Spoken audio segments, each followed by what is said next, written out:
My brother and sisters. तो कैसे हो आप सब? आई होप आप सब बहुत अच्छे होंगे। आज मैं लेकर आया हूँ Siachen the wild roses story के आधे बचे भाग को, और इसमें हम लोग आधा जो बचा हुआ स्टोरी है वो एक्सप्लेन कर समझने वाले हैं। तो आइए स्टार्ट करते हैं। अब वहाँ थोड़ी कोई गिनने जाता है, हम रोज रोज The soldiers call it general glacier, और जो सैनिक होते हैं इसे जनरल ग्लेशियर बोलते हैं, सामान्य सा ग्लेशियर मानते हैं। The generals call it a Prestige issue, और जो जनरल्स होते हैं वो इसे क्या बोलते हैं? प्रेस्टीज, एक प्रतिष्ठित इशू बताते हैं। They sacrifice their life because they love their country and want to keep her border intact। देखो, कई कुछ गिने चुने ही लोग आपको ऐसे मिल जाएंगे जो दूसरों को सोचने वाले मिलेंगे। अपना तो सब कोई सोचता है, लेकिन जो दूसरों का सोचता है वही रियल में महान होता है, और उसी को दुनिया अमर बना देती है। ठीक है, हमारे देश में ही कई सारे ऐसे सैनिक हुए और महापुरुष हुए जो आज भी हमारे दिल में वो बसे हुए हैं। ठीक है, क्यों बस गए? क्योंकि वो सिर्फ अपना नहीं सोचे, वो दूसरों का सोचते हैं। ठीक है, तो अपने लिए तो सब कोई जीता है, लेकिन जो दूसरों के लिए जीता है वही रियल मायने में महान होता है। इसलिए हम सभी को भी कोशिश करनी चाहिए कि अपने लिए नहीं जीने का छोड़कर हम लोगों को दूसरों के लिए जीना है।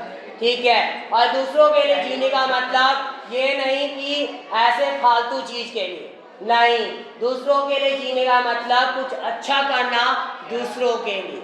ठीक है, तो ये सारी चीजें होती है दूसरों के लिए जीने की। तो ये लोग भी अगर आज देश के लिए वहाँ पे है, वहाँ पे वो इसलिए अडिग है क्योंकि उनको अपने से ज्यादा देश के लिए प्यार है। ठीक है, उनमें क्या है? देश के लिए प्यार है, इसलिए वो ऐसे उसको सामान्य सा ग्लेशियर मानते हैं। है वो ग्लेशियर बहुत भयानक, लेकिन फिर भी वो बहुत सामान्य मानते हैं।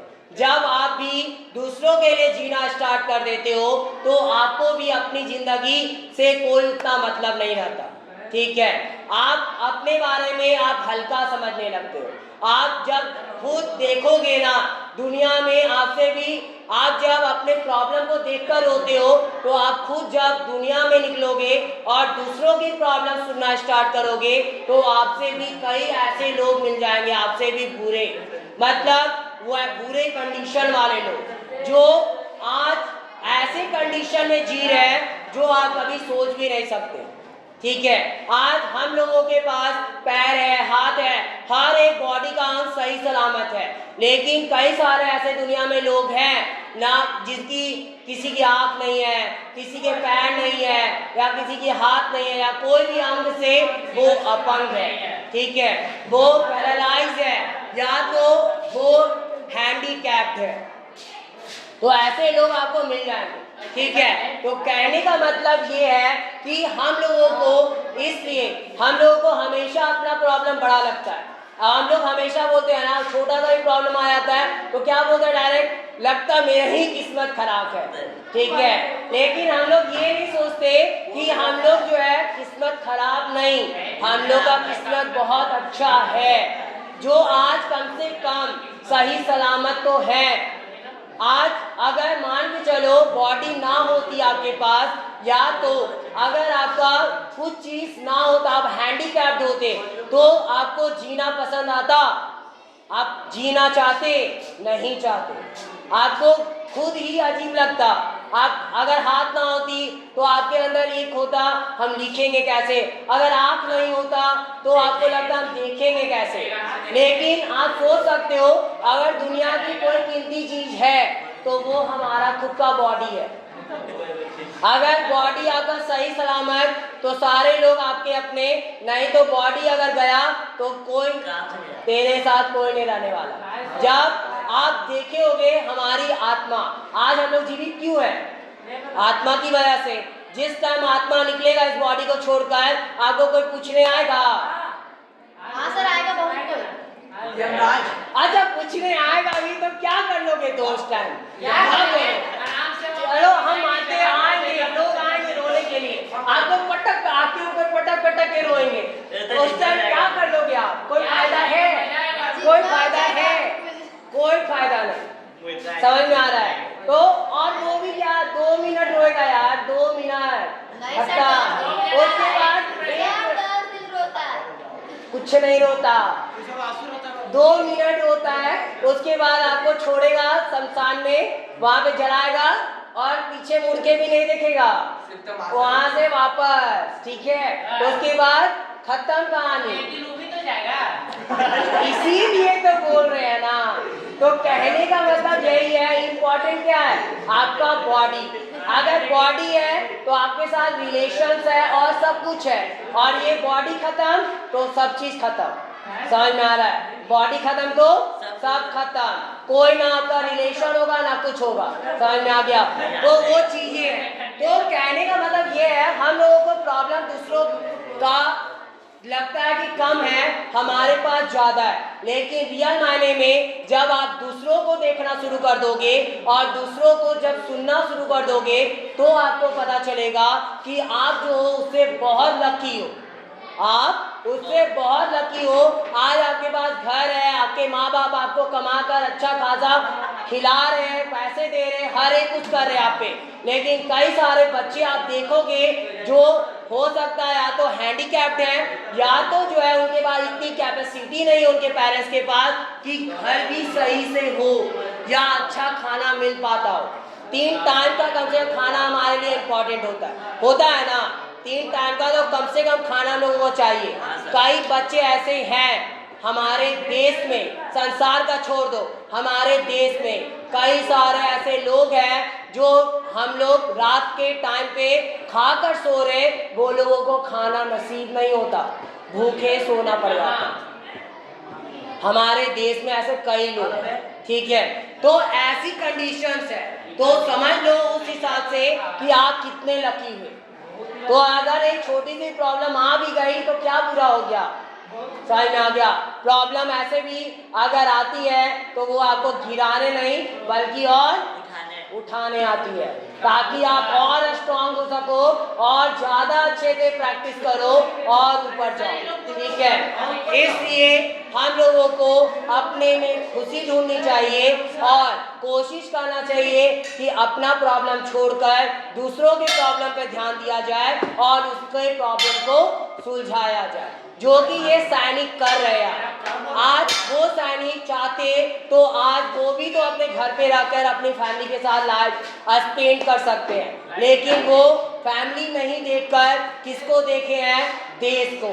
वो देश के लिए जी रहे हैं और इसलिए आज उसको, उन लोगों को ये ग्लेशियर जो बहुत बड़ा है और बहुत भयानक भी है, लेकिन फिर भी उस ग्लेशियर को वो नॉर्मल ग्लेशियर बोल रहे हैं। तो सोच सकते हो कितना दिलदार है, कितना दिल होगा उसके अंदर, कितना बड़ा दिल होगा जो वो दूसरों के लिए क्या बोलता है कि ये ग्लेशियर जो है वो कोई नॉर्मल ग्लेशियर है। आज के लिए कहीं, बाकी हम लोग नेक्स्ट डे इसको डिस्कस करेंगे। Fire of their comrade on the banks of the frozen Nubra river is a family sight. अब यहाँ पे जो है, अब सैनिक जब वहाँ पे किसी भी सैनिक की मृत्यु हो जाती है तो वहाँ पे क्या करते हैं? उनके फनरल फायर पे, फनरल फायर किसको बोलते हैं आपको पता होगा, अगर आप लोग देखे होंगे मूवी या सीरियल्स में। गर्ल्स लोग तो नहीं, लेकिन बॉयज लोग कभी गए होंगे शमशान घाट या सब तो देखे होंगे, ठीक है? लकड़ियों को इकट्ठा किया जाता है, ठीक है? और गर्ल्स लोग मूवी में या सीरियल्स में देखे होंगे। तो लकड़ियों को जो इकट्ठा किया जाता है एक जगह पे, और उसके बाद उसके ऊपर से क्या किया जाता है? डेड बॉडी को लेटा दिया जाता है। तो वो लकड़ियों का जो ढेर लगाया जाता है उस टाइम, उसे नष्ट करने के लिए उस बॉडी को, उसी को हम लोग फनरल फायर बोलते हैं, ठीक है? तो उनके जो साथी होते हैं, जब उनकी मृत्यु हो जाती है तो फनरल फायर के चारों ओर वो लोग इकट्ठा होते हैं। All they are comrade on the banks of the frozen Nabra river और ये कॉमरेड के फनल पायर के चारों ओर इकट्ठा होते हैं। और ये कहाँ होता है? Frozen Nubra river. देखो नदी भी वहाँ की बहती हुई नदी नहीं होती, जमी हुई नदी होती है, क्योंकि वहाँ पे ठंडी बहुत ज़्यादा है। तो वहाँ पे जो नदी का नाम है नब्रा नदी नाम है, और वो जमी हुई नदी होती है। उसी के किनारे पे जो है वो बॉडी को जो है वो क्या किया जाता है? नष्ट किया जाता है। इज अ फैमिलियर साइट, और यह एक बस फैमिलियर साइट दृष्टि होती है एक फैमिली के तौर पर, क्योंकि वहाँ पे फैमिली वाले तो पहुँच नहीं सकते उनके, तो वो दोस्त जो होते हैं वही उन लोगों का फैमिली का रोल अदा कर रहे होते हैं। Fighting back the icy winds and flags that sting the face like thorns, और वहाँ पे fighting back the icy winds, और वो पीछे साइड से क्या कर रहे होते हैं? आइसी बर्फीली हवाओं से लड़ भी रहे होते हैं। वहाँ पे एक तो उस बॉडी को नष्ट भी करना है, उनका अंतिम संस्कार भी करना है, साथ में इतनी बर्फीली हवाएं बहती है उससे इन लोगों को लड़ना भी पड़ता है। And flags that sting the face like thorns, और जो फ्लैग्स होती है, देखो वहाँ पे जब हवाएं उठती है ना तो बर्फ के टुकड़े होते हैं। फ्लैग्स हम लोग उस चीज़ को बोलते हैं, किसी भी चीज़ का जो पपड़ी होता है, टुकड़ा होता है, उसको हम लोग फ्लैग्स बोलते हैं। तो वहाँ पे बर्फीली हवा जब चलती है तो वो बर्फ के जो टुकड़े ओके, तो वो जो टुकड़े होते हैं बर्फ के, वो क्या करते हैं? वो उनके पूरे चेहरे पे चुभ रहे होते हैं। तो वो चुभ रहे हैं तब भी वो उसको देखे बिना, यानी उसको फेस भी कर रहे हैं, फिर भी जो है वो वहाँ से हिलते नहीं, और अपना जो भी उनका फर्ज है वो अदा करते हैं। They come to pay their last respect to one of the Siachen warriors, और वे फिर एक अपना जो उनका लास्ट आदर सम्मान जो होता है सियाचिन वॉरियर का, योद्धाओं का, वो अर्पण करते हैं। और उसके बाद जो है उनका वहाँ पे इतना कुछ करने के बाद, जो भी रिचुअल्स होते हैं, उनकी परंपराएं होती है, वो सारी चीज़ों को करने के बाद वो फिर वहाँ से लौटते हैं। Daily existence here is so painful that soldiers cannot be sent up again for at least 15 years. Of every 2 men sent up, one is a casualty. The main glacier and its 7 branches face blizzards with speeds of up to 150 knots, nearly 300 km per hour, that can blow a man off. Temperature drops to 40 degrees below freezing point. The lowest recorded so far has been -45 degrees Celsius. Daily existence देखा जाए, प्रत्येक दिन का अस्तित्व अगर बात किया जाए यहाँ का, तो here is so painful that soldiers can not be sent up again for at least 15 years. लगभग 15 साल के लिए जो है वो दोबारा वापस जो है वहाँ पे भेजे ही नहीं जा सकते। यानी यहाँ की कंडीशन जो होती है वो सैनिकों की बहुत दर्दनाक होती है, बहुत ज़्यादा, इतना दर्दनाक होता है, इतने चीज़ें उन लोगों को फेस करनी पड़ती है जो आम इंसान उस चीज़ को समझ नहीं सकता। अब एवरी 2 men सेंट अप, और प्रत्येक 2 आदमी को जो है भेजा जाता है। वन इज कैजुअलिटी, एक तो ऐसे परंपरागत तौर पे होती है, मतलब कैजुअलिटी होता है। The main glaciers and its 7 branches face blizzards, और यहाँ पे जो मुख्य ग्लेशियर जो होती है यहाँ की, और इसकी जो 7 ब्रांचेस होती है, 7 शाखाएं होती है, फेस ब्लिजार्ड्स विथ स्पीड, और यहाँ पे ब्लिजार्ड को वो फेस करते हैं। ब्लिजार्ड हम लोग बोलते हैं बर्फीली जो तूफानी हवाएं चलती है, उसको हम लोग ब्लिजार्ड्स के नाम से जानते हैं। और ये ब्लिजार्ड का जो स्पीड होता है वो लगभग 150 नोट्स होता है, यानी अगर ऐसे किलोमीटर पर आवर के स्पीड में देखा जाए तो 300 किलोमीटर पर आवर का स्पीड चलता है। 300 किलोमीटर पर आवर का स्पीड सोच सकते हो कितना भयंकर होगा, 300 किलोमीटर पर आवर के स्पीड से। आज हम लोग अगर गाड़ी कोई भी ड्राइव कर रहे होते हैं तो 40 एक मिनिमम होता है, लेकिन इसका हायर अगर जाए तो 70-80, उससे ज़्यादा पार करना मुश्किल है। ठीक है, उसके बाद लगता है कहाँ उड़ के चले जाएंगे वो कोई भी फिर बता नहीं सकता। तो सोच सकते हो 300 किलोमीटर पर आवर की स्पीड से वहाँ पे तूफानी हवाएं चल रही होती है। That can blow a man of, और जो कि एक आदमी को उड़ा के ले जा सकती है, ऐसा कंडीशन होता है। कहाँ आदमी को, उस इंसान को कहाँ उड़ा कर ले जाएगा कोई भी अंदाज़ा नहीं लगाया जा सकता। Temperature drops to 40 degree degrees below freezing point, और टेम्परेचर भी जो यहाँ की है 40 डिग्री नीचे चली जाती है फ्रीजिंग पॉइंट से, यानी -40 डिग्री पे यहाँ पे पहुँच जाता है। आपका फ्रीजिंग पॉइंट जो होता है, जमने का जो टेम्परेचर एक निर्धारित है वो 0 डिग्री होता है। 0 डिग्री पे कोई भी चीज़ें जम सकती है, और 0 डिग्री से भी वहाँ पे लोअर टेम्परेचर जाता है, -40 डिग्री वहाँ पे टेम्परेचर होती है। और माइनस में अगर टेम्परेचर चला गया तो इसका मतलब बहुत भयानक वाली ठंड पड़ेगी, ठीक है। अभी ठंड जो हमारे इधर साइड में पड़ती है वो प्लस में ही होता है, लगभग 15-20 ऐसा ही होता है। अगर और नीचे गया, अगर 10 से नीचे गया तो बहुत भयंकर ठंड पड़ेगी। तो वो कंडीशंस ऐसे होते हैं, तो समझ सकते हैं हम लोग कितना भयंकर वहाँ पे ठंड होता होगा, कितना कुछ वो लोग झेल रहे हैं। The lowest recorded so far has been -45 degree Celsius, और जो सबसे कम से कम जो यहाँ पे रिकॉर्ड किया गया है यहाँ का टेम्परेचर वो -45 डिग्री तक गया है। Added to this, the wind chill factor WCF in the region has proved fatal, और इसमें इसके प्रति ऐड किया गया जो विंड चिल फैक्टर है WCF जिसको बोलते हैं विंड चिल फैक्टर, और इस रीजन में जो है वो प्रूव किया गया कि वो घातक है, मतलब जानलेवा है, यानी किसी भी इंसान के लिए या किसी भी जीव जंतु के लिए वो कंडीशन जो है वहाँ का जो पूरा टेम्परेचर है वो बहुत ही घातक है।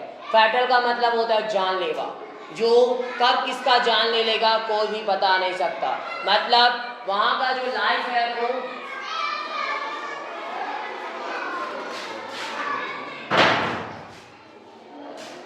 वहाँ का जो लाइफ है, वहाँ के लोग ऐसे रह रहे होते हैं कि वो बस नेचर पे डिपेंड करते हैं या भगवान पे डिपेंड करते हैं कि क्या, वो नेचर पे डिपेंड करते हैं कि क्या होगा उनके साथ, ठीक है। कब क्या हो जाएगा कोई नहीं जान सकता। मतलब समझ लो अगर जो इंसान वहाँ गया है वो वापस लौट के आएगा भी या नहीं आएगा वो कोई भी अंदाज़ा नहीं लगाया जा सकता। आखिरकार चलो फौज में लोग अगर रहते हैं, अगर ऐसे नॉर्मल हमारा जो क्या बोलते हैं एयर फोर्स है या लैंड फोर्स है, वो सारे में कुछ कंडीशन तो है कि वो वापस बंदा आ जाएगा, लेकिन वहाँ सियाचिन में जो लोग रहते हैं उनका तो बिल्कुल भी कंडीशन नहीं है कि वो वापस रियली जो है वो आने भी वाला है कभी, ठीक है। ये ऐसी स्थिति वहाँ की हो जाती है कि वहाँ से इंसान वापस कभी लौट कर आएगा भी कि नहीं आएगा वो कोई बता नहीं सकता। मतलब उसके जो घर वाले, उसके फैमिली वाले जो हैं लगभग भूल ही जाते हैं कि कोई वो उनका बेटा या उनका जो भी घर का भाई है वो वापस आने भी वाला है।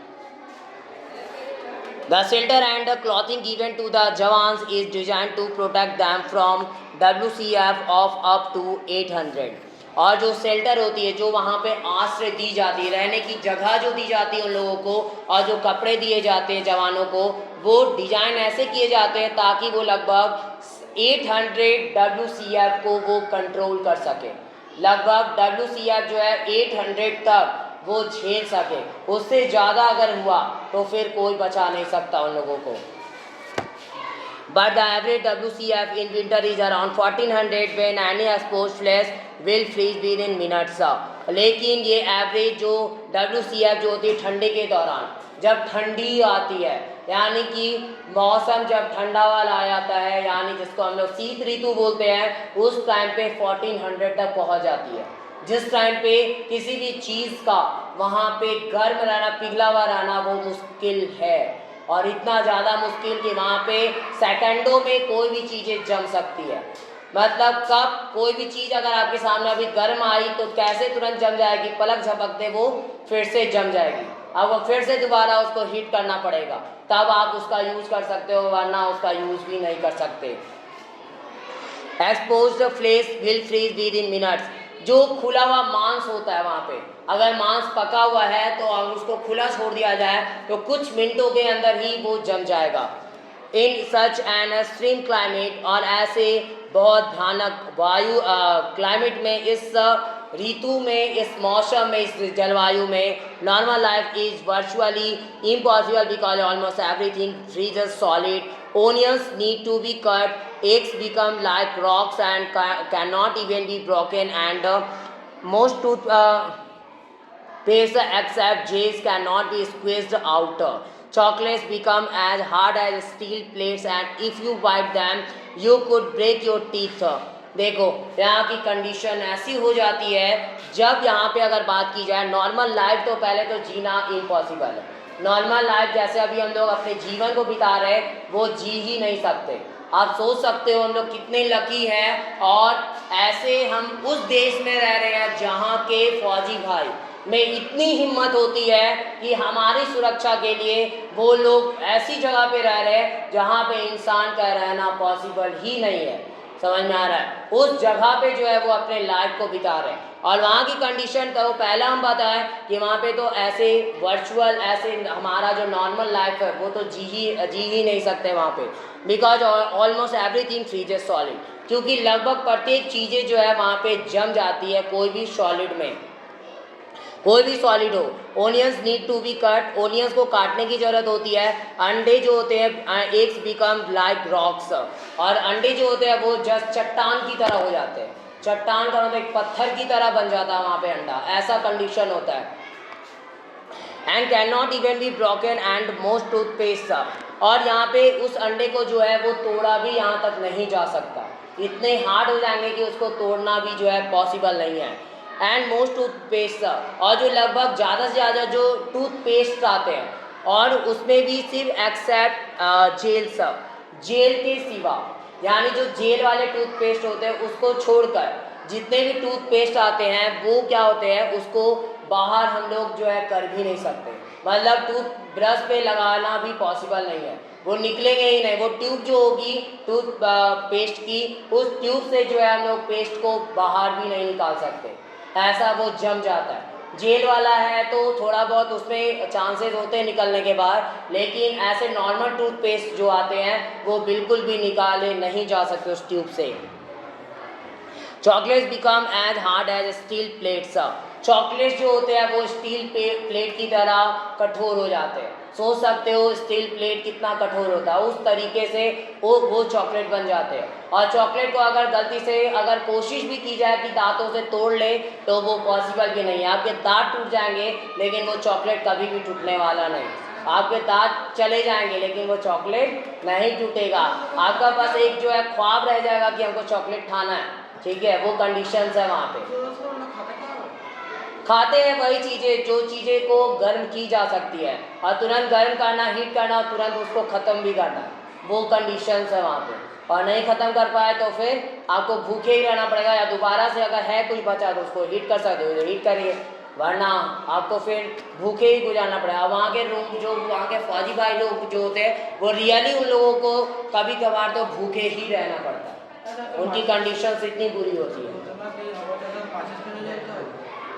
माचिस जलता है रेयर केस में, इधर उधर से लोग जला लेते हैं, उनका बोले ना कि उनके लिए जो रहने के लिए जो जगह बनाई जाती है कुछ ऐसा होता है जिसमें वो लगभग 800 तक का टेम्परेचर को झेल सकता है। 800 WCF जो बोले अभी वो उतना झेल सकता है, तो उस कंडीशन के हिसाब से वैसा बनाया जाता है, ठीक है। तो कुछ हद तक इतना होता है कि वो खाना उन लोगों तक कुछ पहुँचाया जा सके।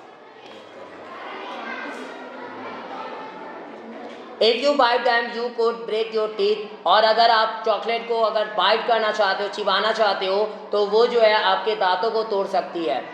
Metal and the human skin become so chilled that even a जवान tries to load his gun the bullet stick to his gloveless hand. अब जो मेटल होती है और जो ह्यूमन की स्किन जो होती है बिकम सो चिल्ड, वो बहुत ठंडी पड़ जाती है, बहुत ज़्यादा ठंडी, चाहे वो मेटल हो या तो मनुष्य का स्किन हो।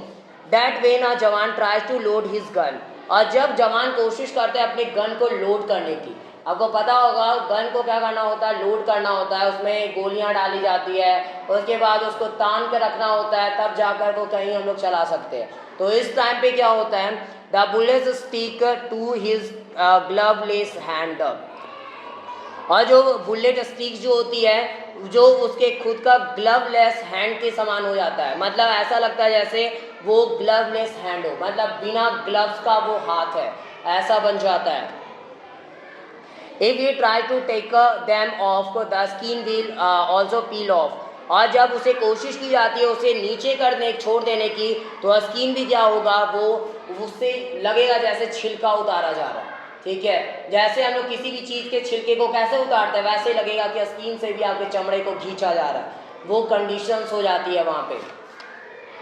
Except for rum and kerosene everything is frozen solid. और यहाँ पे रम जो होता है और फिर केरोसिन बॉयल, रम जो है वो पीने के लिए ड्रिंक होती है, ठीक है, शराब जिसको बोलते हैं, और केरोसिन ऑयल, ये दो चीज़ों को छोड़कर यहाँ पे हर एक चीज़ जम जाती है। Even in full clothing, one cannot stand outside for more than 10 minutes. One big challenge is to keep man mentally alert in that condition. यहाँ तक कि फुल क्लॉथिंग में भी एक जो है सिर्फ बाहर अगर देखा जाए तो 10 मिनट से ज़्यादा खड़ा नहीं रह सकता। पूरा एकदम कपड़ा पहने हुए पूरे हर एक तरफ से वो अगर ढका हुआ भी है, चेहरा भी खुला नहीं, पूरी तरीके से वो कवर है, हाथ पाँव कुछ भी नहीं दिख रहा, उसका पूरा कवर है वो बॉडी उसकी, तब भी वो 10 मिनट से ज़्यादा उस ठंडी वाली कंडीशन में नहीं रह सकता।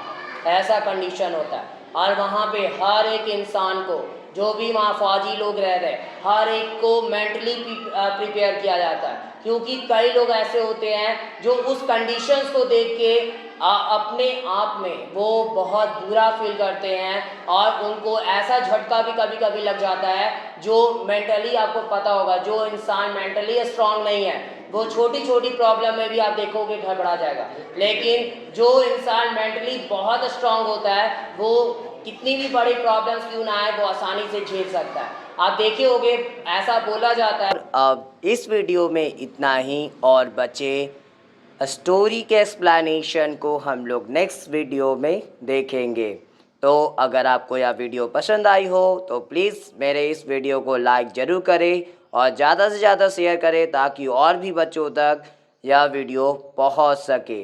और मेरे इस चैनल को ज़रूर से ज़रूर सब्सक्राइब करें ताकि मेरी आगे आने वाली वीडियो की नोटिफिकेशन आपको सबसे पहले मिल सके। Thanks for watching my video. Have a nice day.